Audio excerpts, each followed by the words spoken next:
मुझे यहाँ मेरी किस्मत खींच लाई है वरदा सेठ। आज मुझे अपनी प्रेस की कीमत का अंदाजा हुआ। जाली नोटों का कारोबार बहुत बहुत मुबारक हो। इस राज को जानने का अंजाम जानते हो? मेरी मौत और आप लोगों की बेवकूफी। कैसी बेवकूफी? सिर्फ ब्लॉक हासिल कर लेने से कोई करोड़पति नहीं बनता। नोटों की नकल के लिए अकल की जरूरत होती है। आपके छापे हुए नोट भिखारी भी पहचान के फेंक देगा। ये देखो मेरे छापे हुए नोट्स। इस प्रेस में बचपन गुजरा है मेरा। कलर कॉम्बिनेशन यानी रंगों का तालमेल अच्छी तरह जानता हूं, इसीलिए रात भर इतने सारे नोट्स छाप दिए मैंने। ये देखो।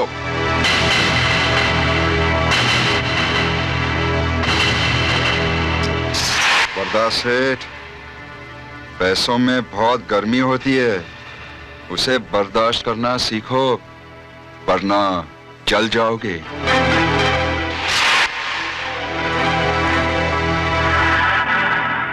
मेरे साथ हाथ मिलाकर काम करोगे तो सुखी रहोगे। आज 100-100 के नोट्स छाप दिए तो कल 500 के भी छाप सकता हूं, ब्लॉक बना सकता हूं, और फिर मुझ जैसे कारीगर को खोना भी नहीं चाहिए। तुम मार्केट संभालो, मैं छापता जाऊंगा। सोच लो। वरदा भाई 1 मिनट इधर आना।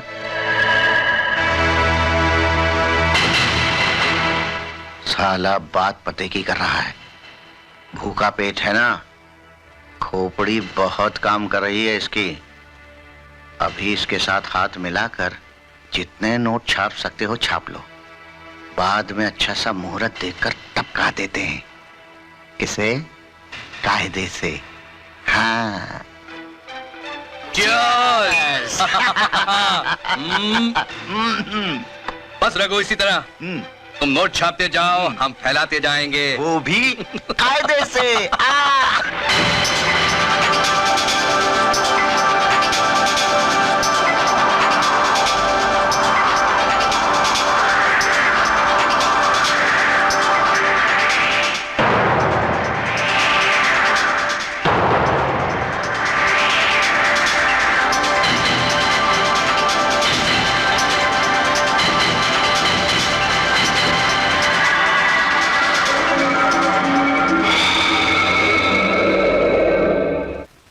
रघु, देश के कोने कोने में हमारे जाली नोट फैल गए हैं, लेकिन सबसे अच्छी बात तो यह है कि कहीं से कोई शिकायत नहीं मिली।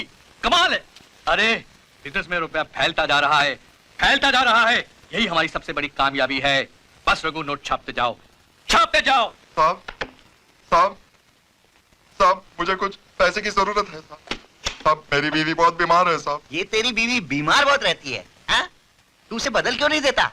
छोड़ दे उसे, दूसरी शादी कर ले। साहब, मेरे 2 छोटे-छोटे बच्चे हैं साहब। उन्हें अनाथ आश्रम में डाल दे भाई। मैं भी तो उधर ही पला बड़ा हूँ, वो भी किससे? कायदे से। गाड़ी रोको। ये लो। आप अपनी बीवी को किसी अच्छे डॉक्टर के पास ले जाओ। आप चलो।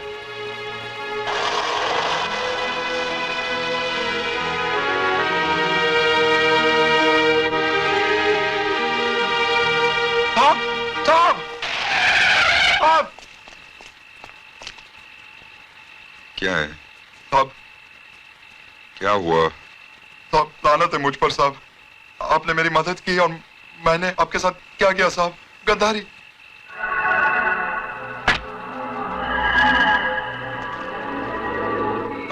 बोलो। साहब, वरदा सेठ के कहने पर मैंने आपका फोटो खींचा था साहब। जाली नोट छापते वक्त साहब, मौका मिलने पर वरदा सेठ आपको फंसाना चाहते हैं साहब।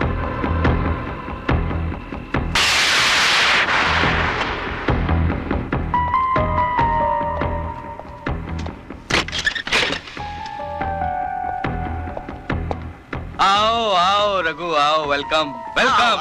अरे रोकड़े, वर्दा भाई, बनाओ पैक इनके लिए। सोडा या पानी? कुछ नहीं। अच्छा अच्छा। अरे कमाल करते हो रघु, माल पे माल छाप रहे हो, इतने बड़े आदमी बन गए हो। अरे यार ऐश करो ऐश, जिंदगी में और क्या चाहिए तुम्हें? अरे मेरे भाई, ये 2-4 दिन की जिंदगी है, कब हमें सलाखों के पीछे जाना पड़े। हाँ हमें या सिर्फ मुझे? अरे यार हमें। तो फिर जाली नोट छापते हुए मेरे फोटोग्राफ्स लेने का क्या मतलब?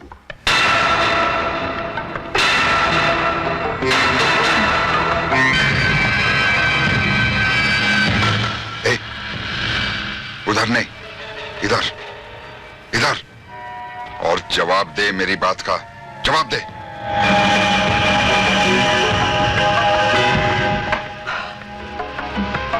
मेरे कर्ज के नीचे दबा हुआ एक मामूली इंसान जब मेरा पार्टनर बन गया, तो उसे रास्ते से निकालने के लिए, उसे हटाने के लिए फोटोग्राफ्स खींचे मैंने। ये है तेरी बात का जवाब। मैं तो आज तक समझता था कि दौलत इंसान को सिर्फ पागल बनाती है, और मैं देख रहा हूं दौलत इंसान को सुअर भी बना देती है। राघव, कल तक तो तुझे सिर्फ जेल भेजने का इरादा था मेरा, लेकिन अब सोच रहा हूं कि ऊपर भेज दूं।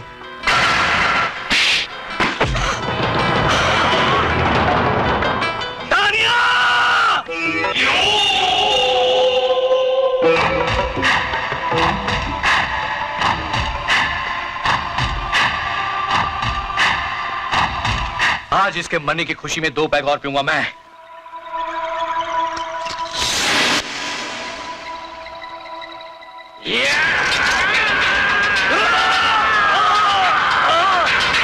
साला कहता था कि अच्छा सा मुहूर्त देख के रघु को टपका देते, अब देखो खुद ही टपकने जा रहा है, वो भी कायदे से।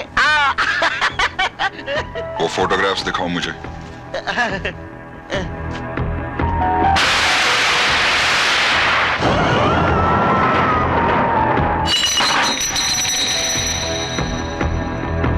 एक्सीलेंट।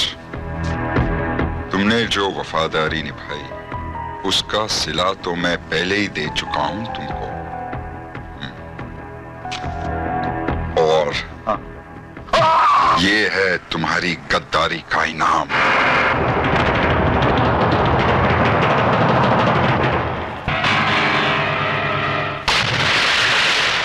आइए कमिश्नर साहब। नमस्कार राघवन जी, कैसे हैं आप? अरे महाप्रभु। आइए सर, आइए। नमस्कार बैठिए। राघवन साहब, पिछले दिनों आपके हाथों राजनीति के एक जानी मानी हस्ती का खून हुआ था। वो इलाका मेरा था।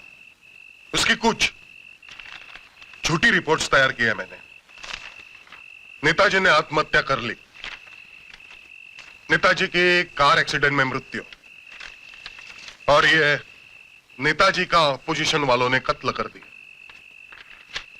रघु भाई, मेरे ख्याल में अपोजिशन पर इल्जाम लगाना ही अच्छा रहेगा। ठीक है। राघवन साहब, आपका एक खास आदमी गिरफ्तार कर लिया गया है। उसको बाइज्जत बरी करने के लिए मैं 3 नकली सैंपल लाया हूं। आपका आदमी मिल मजदूर है, आपका आदमी एक मामूली टीचर है, और आपका आदमी 3 स्टार होटल में एक वेटर है। अब आप हमको यह बताएं कि तीनों सैंपल में से रखना कौन सा है? मेरा आदमी वैसे तो अनपढ़ है, फिर भी स्कूल टीचर बताकर बरी कर दो। जैसा आप कहें हम वैसा करेंगे राघवन साहब। तो ये अग्रीमेंट लीजिए। कमाल कर दिया। हेलो रघु। ए राज। हाँ राज, कैसा है तू? तुम कैसे हो? माँ और सुमन कैसे हैं? माँ और सुमन भी ठीक है, तुझे बहुत याद करते हैं। मुझे भी उनकी बहुत याद आती है। और मेरे भांजे साहब का क्या हाल है? ठीक है, उसी के मुंडन के लिए हम सब बाहर हैं। अच्छा ठीक है, ठीक है, मैं इंतजार करूंगा।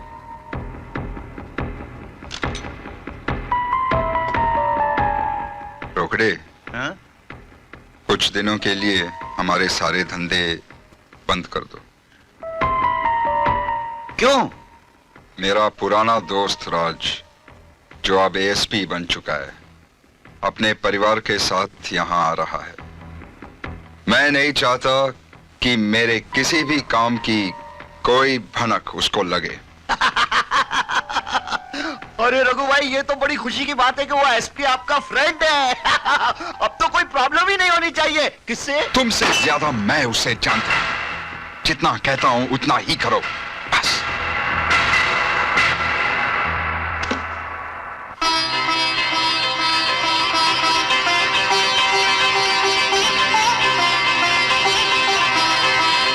माँ जी। वाह रघु भैया, इतना खूबसूरत घर बनाया है आपने। इतने बड़े आदमी बन गए आप। रघु बेटा, तुझे इस मकाम पे देखकर बहुत खुशी हो रही है। वाकई भगवान ने तेरी मुसीबत के दिन दूर कर दिए। कितने दुख झेले थे मेरे बच्चे ने। माँ, इतने बरसों बाद रघु को देखकर इतनी खुशी नहीं हुई जितनी खुशी आज इसके तरक्की को देखकर हो रही है। माँ, सुमन, आओ पहले खाना खा लेते हैं, फिर बाद में बातें करते रहेंगे। चलो आओ। इतना पैसा कमा लिया फिर भी नहीं बदला, है ना? भगवान इसे और तरक्की दे।